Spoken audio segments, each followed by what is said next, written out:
língua inglesa começou a se formar no século V, através da fusão das línguas de várias tribos, anglos, saxões, jutos e frísios. Hoje, o inglês é falado por milhões de pessoas em quase todas as partes do mundo. O estudo do inglês é fundamental, não só como disciplina, mas também como forma de você se relacionar com as mais diversas culturas do mundo. E aí, gente, tudo bem? Prontos para começar mais um ano de estudo comigo? Comigo e com todos os professores aqui do vestibulando, não é mesmo? Na minha matéria, você vai ter que tomar um cuidado especial. Você que já fez alguma experiência de vestibular no ano passado, ou que você que tomou informações de vestibulares do ano passado, você já deve ter se ligado que o inglês subiu e subiu bastante em peso para várias carreiras. Então já não é mais aquela matéria que era antes. Você tem que tomar agora um cuidado especial. Ela passou a ser uma matéria meio que estratégica. O fato de você saber ler algum texto em inglês e responder perguntas sobre esse texto é alguma coisa importante. Então, a partir de hoje, nós vamos começar o nosso curso bem do básico, bem do início, tá ok? Aquele famoso arroz com feijão. Nós vamos começar e você vai acumular vocabulário, conhecimento comigo e você vai chegar até o fim do ano em condições de enfrentar um vestibular numa boa. Então não se esqueça, você a partir de agora começa a soltar lá no topo da montanha aquela bolinha de gude. E aí ela vai o quê? Enchendo de neve, você vai aumentando a sua bola de neve. Quando chegar lá no final, você vai ter bastante coisa. Então, lápis, papel na mão, vai tomando nota de tudo que você aqui aprender de novo, aquelas palavras novas que você ainda não conhece, aquele vocabulário que é tão essencial para que você entenda textos. Nós vamos começar bem devagarinho, com uma coisa que vocês já devem conhecer, que é o famoso verbo to be, tá ok? Então vamos começar vendo pronomes, verbo to be, e a partir daí a gente começa a construir frases. Depois a gente começa a arrumar essas frases, colocar uma atrás da outra. Daqui a pouco você está construindo um texto, e você está lendo o texto, e você vai ver que não é tão complicado assim quanto parece. Não é aquele bicho de 7 cabeças, não. Então presta bastante atenção comigo e boa sorte, tá bom? Vamos para o nosso primeiro passo aqui da nossa aula, que é o estudo de pronomes, o estudo de verbo to be. Sem você saber isso, você não consegue aprender nada em inglês, tá bom? Então presta atenção comigo aqui agora, você vai ver direitinho o estudo desse verbo e o estudo desses pronomes, para que você aprenda e não esqueça mais, hein? Vamos lá? Então olha aqui comigo. Você tem os pronomes pessoais em inglês. I, you, he, she, it, we, you, they. E a respectiva tradução. I é o primeiro pronome do singular, eu. Depois you, você. He, ele. She, ela. Depois você tem o it, que não tem tradução. Eu costumo dizer que it não tem tradução. É um pronome neutro. Você vai deixar ele sem traduzir por enquanto. Depois você tem we, já é um pronome do plural. Nós. You de novo, tá? O mesmo you que você teve aqui em cima para o singular, que quer dizer você usa ele aqui embaixo para o plural. Vocês. E depois, finalmente, você tem o they, que é eles ou elas. Tá ok? Anotou, então? Você prestou bastante atenção nos pronomes? I, you, he, she, it, we, you, they. Anotou? Viu qual que é a tradução? Viu que it não tem tradução? A gente vai deixar ele sem. Separou o plural do singular? Não, não separou ainda? Oh, que pena. Então, você vai ter mais uma chance agora. Mais uma vez eu vou mostrar para você agora, separado então, plural de singular. Daqui a pouco a gente vai ver o verbo então. Dá uma olhadinha comigo então agora aqui, ó. Então agora você tem separadinho direitinho. Singular tá do lado de cá. Eu, você, ele, ela e o it, que é o neutro. Não tem tradução. Depois do lado de cá, você tem os pronomes do plural. We, nós, né? You, vocês e they, que é eles ou elas. Do lado de cá, singular. Do lado de cá, plural. Singular, as formas do verbo daqui a pouco a gente vai ver. Plural, as formas do verbo daqui a pouco a gente vai ver. Isso tudo que você está vendo por enquanto não é verbo to be, hein? Pelo amor de Deus, isso não é verbo to be, isso são pronomes pessoais. Para que serve pronome pessoal? Pronome pessoal serve para tomar o lugar de pessoa. Eu posso falar o Joãozinho, ou então ele, isso em português. Então posso falar o Joãozinho em inglês, Johnny, ou então he.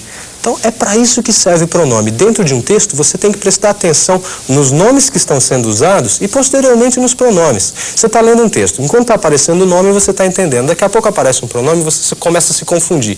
Não sabe de quem que o texto está falando. Então, presta atenção nisso, tá? Vamos ver, então, como é que a gente pode substituir nome por pronome? Presta atenção aqui comigo, ó. Então, você tem aqui, por exemplo, Susan. Susan é uma moça, então eu vou usar she, ela. Depois eu tenho aqui, ó, Peter. Peter é um rapaz, eu vou usar he, ele. Agora eu tenho Susan and Peter, Susan e Peter, então eu vou usar o quê? Eles, they. Então o they substitui os dois ao mesmo tempo, você viu? Para substituir Susan, she, ela. Para substituir Peter, he, ele. Para substituir Susan and Peter, they, eles. Agora aqui eu tenho Susan, Peter and I. Susan, Peter e eu. Você vai usar o quê? We, nós, tá ok? A car, que é o pronome neutro, agora que a gente vai usar o it. Eu posso substituir, então, a car, que é um objeto, ele não tem gênero, é diferente, não é? Ó, Susan é uma moça, eu sei que o nome tem gênero, é Susan, ela. Peter é ele, o nome tem gênero. Agora, car, para o inglês, car não tem gênero, então ele usa o pronome neutro, it. E cars no plural os carros, né, aí já são eles, então você tem o they. Prestou atenção até aí?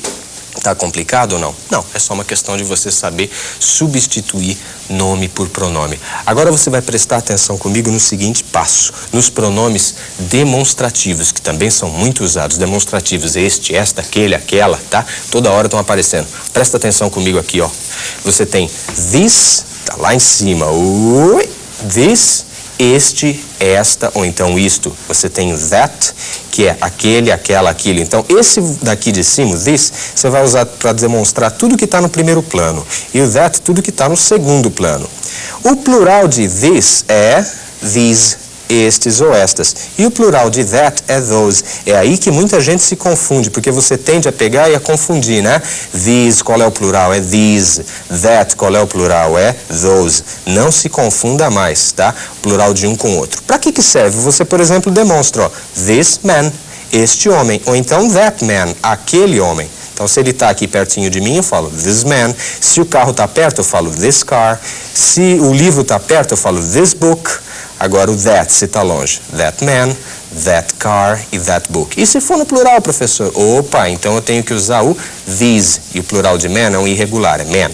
Então, these men e those men. Então, estes homens e aqueles homens. Se for livros, these books e those books. Então, são esses daqui os pronomes demonstrativos, na sua forma plural e na sua forma singular. Tá ok? Prestou atenção? Olha quanto pronome eu estou ensinando para vocês. Os pronomes pessoais e os pronomes demonstrativos. E você vai ter que lembrar desses caras e lembrar bem. Agora vamos ver as formas do famoso verbo to be, né? Que você também tem que aprender. Então até agora só foi pronome. Agora, ó, você vai passar para ver verbo to be. Presta atenção aqui comigo, ó. Você tem I am lá em cima, eu sou ou eu estou, porque o verbo to be é o verbo ser ou estar. Vamos ver o presente. I am, eu sou, eu estou. Depois você tem you are, você é, você está. He is, ele é, ele está. She is, ela está. It is, it não tem tradução, então é somente é ou está. We are, nós somos, nós estamos. You are, vocês são, vocês estão. E they are, eles são, eles estão. Depois com os pronomes demonstrativos, não é mesmo? Vamos dar uma olhadinha com os demonstrativos? This is, este é. That is, aquele é. E no plural, these are, estes são. E those are, aqueles são. Gravou bem essa coisa de plural e de singular? Então, basicamente, você tem que lembrar que is é a forma singular do verbo to be. Are é a forma plural do verbo to be. E o am é só para a primeira pessoa do singular, onde eu falo I am Sydney. E você vai dizer o quê? I am John, I am João, I am Maria, tá ok? O restante a gente vê. Agora eu preparei aqui para vocês uma coisinha para vocês prestarem atenção. Alguns exemplos, como é que eu monto frase. Você vai prestar atenção comigo? Olha aqui, ó. Peter is a doctor, é o exemplo que eu preparei aqui para vocês. Então, Peter é um médico. Esse a aqui é o artigo indefinido em inglês, ele quer dizer um ou uma. Para eu negar essa frase, eu tenho que usar he is not. Nota que eu substituí o Peter pelo he, pelo pronome. E aí depois eu coloquei is not. Ele é não. Então o not vai depois do verbo em inglês. A negação vai depois do verbo em inglês. A dentist. Então ele não é um dentista. Ele é um médico. Ele não é um dentista. E para interrogar, eu pego esse mesmo verbo e coloco aqui, ó, na frente da frase. Então é o que eu tenho aqui embaixo. Is he? Ele está, is he, está ele está at home today. Então você tem que gravar essa receita agora em inglês, tá bom? Para eu negar uma frase com o verbo to be, he is a doctor, eu tenho que negar he is not eu vou ter que juntar o verbo com o not. E para eu fazer a pergunta, passe o verbo para frente, tá ok? Você está lendo uma frase em inglês, viu um not, sabe que é uma negativa. Viu o verbo no início da frase, sabe que é uma questão. Presta atenção em mais esse exemplo aqui que eu preparei então para vocês. Olha, muita atenção. Agora é um pouquinho diferente, está no plural, porque ele estava no singular. Agora olha no plural como é que fica. Peter and I, então Peter e eu, tá? Are good friends. Então Peter e eu somos, tá? Bons amigos, friends, nota que está no plural friends, tá? E sumiu aquele a, né? Sumiu o artigo. Peter e eu somos bons amigos, é claro, o a queria dizer um, né? Agora, we are, nota que eu substituí o Peter e o I aqui pelo pronome we, nós. We are not enemies, então nós não somos. Olha, mais uma vez você tem o verbo, mais a negação e enemies, inimigos. Nós somos bons amigos, nós não somos inimigos. Are we? Então, nós estamos, olha, nota mais uma vez a presença do verbo are na frente do pronome we. Então, nós estamos meeting, nos encontrando, tendo um encontro, each other, estamos encontrando um ao outro, nós estamos nos encontrando hoje à noite, tonight, tá? Gravou aqui, olha, o meeting encontrando each other um com o outro. Então, meeting each other quer dizer nos encontrando. Então, nós vamos nos encontrar, nós nos encontraremos hoje à noite. Então, conforme vocês acompanharam comigo até agora, todos esses exemplos aí, a gente viu o quê? Resumindo, nós vimos o uso de pronomes em inglês, como é que você substitui nome por pronome. Vimos o uso do verbo to be, né? Das formas do verbo to be, do presente am, is e are. E vimos também os pronomes demonstrativos. Na próxima aula tem mais, gente. Um abraço e acompanhe com atenção. Tchau, tchau.